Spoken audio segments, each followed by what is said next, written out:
I found someone else. I want nothing more to do with you." The words lit up on Evan's phone screen in the quiet of his office. The clock on the wall ticked through the last hours of a Friday evening. The city outside hummed with muted noise, and the hum of air vents filled the room. He read the message again and again. Then he placed the phone down on the table. Beside the stack of invoices he had just finished signing, he typed only 3 words back. "As you wish." Then he turned off the screen and sat still. Nora had been part of his life for 5 years. She had met him when he was fixing a server in her office building. He had carried the heavy cases up 3 flights of stairs while she followed behind with a coffee cup and easy laughter. She liked how calm he was, how certain. He liked how alive she seemed in every room. When she wanted to start a small design studio, he had paid the rent for the first year. When her car broke down, he had covered the repair and told her to focus on her work. He had called it an investment in their shared future. She had called it love. Now the future sat in the corner of his office in the shape of unpaid receipts and quiet. He walked to the window and looked at the glass towers opposite. His reflection stared back at him, dark jacket, tired eyes. He turned off the lights and left. That weekend Nora's social media changed. Her profile photo showed a sunlit cafe, a man's arm visible across the table. The caption read, "New beginnings." Friends left comments. He scrolled through them once, then closed the app. He did not block her. He did not call. Monday came. His assistant handed him a letter. It was from a law firm. The text inside was formal and cold. It stated that Nora requested financial compensation for emotional labor and unpaid partnership contributions. He read it once, then placed it in a drawer. He went back to work. By evening, another message appeared online. A post from Nora describing her years with him. She wrote about control and quiet cruelty, about a man who used money to hold her life still. Evan read it in silence. His phone rang again.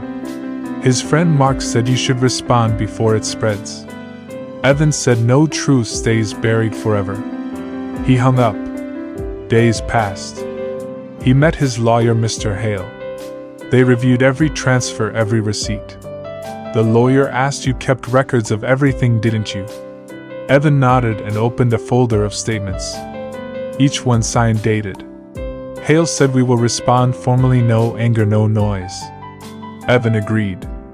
Online the story grew. People shared Nora's words, added outrage. He did not look. He worked. He walked to the office each morning through streets filled with noise and rain. He answered clients, he paid bills, he ate in silence.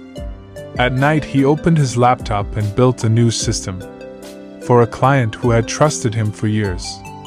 The lines of code were clean, precise, without emotion. 2 weeks later Hale called. The firm withdrew its letter. They had no standing, no evidence. Evan said thank you and returned to work. That night he deleted Nora's number. He moved her old belongings from the closet into a small box and carried it to the hallway. He placed it by the door labeled charity. Spring turned to summer. He took on new projects, met new people. The quiet around him became routine, not emptiness. One evening he saw Nora's name again in a news article. Her design studio had closed. The new partner had left. There were rumors of unpaid rent and canceled contracts. He read the article once and scrolled away. Weeks later, a message arrived in his inbox. It was from Nora. She wrote, "I need to talk, please, just a few minutes." He read the line, then closed the mail window without replying. He went to the balcony and watched the city lights. Cars moved below like slow veins of light. That weekend she came to his building. The guard called up, said, "A woman named Nora is asking for you." Evan said, "Tell her I'm not available." He watched from the window as she stood outside holding a small folder. She looked thinner, her hair shorter. She waited 20 minutes, then left. The folder remained with the guard. Inside were papers. Apologies, explanations, receipts she claimed she had forgotten to sign.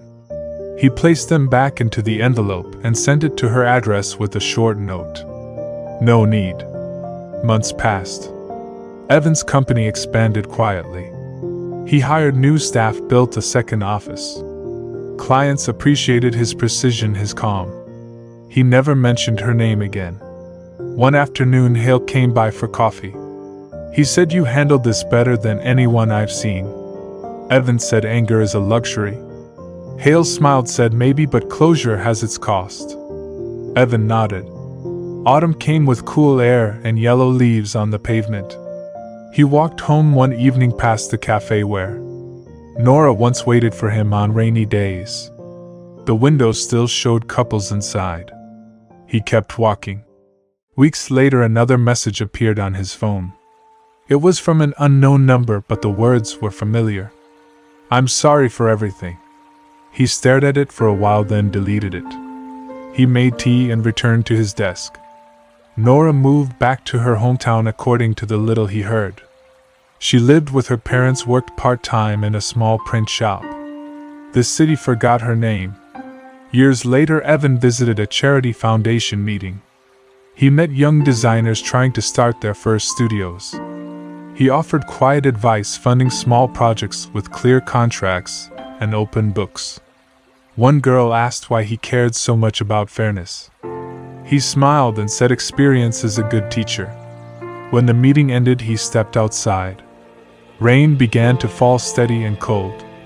He lifted his face to it for a moment, then walked to the car. In another town, Nora watched the same rain through the window of her small apartment.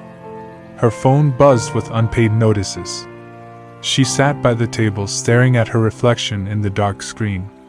For a moment she typed a message, then erased it. The streetlights flickered outside. Evan reached home. He placed his jacket on the chair and opened the window. The rain tapped on the glass, steady as a clock. He stood for a while, then turned off the light. The world outside was quiet again.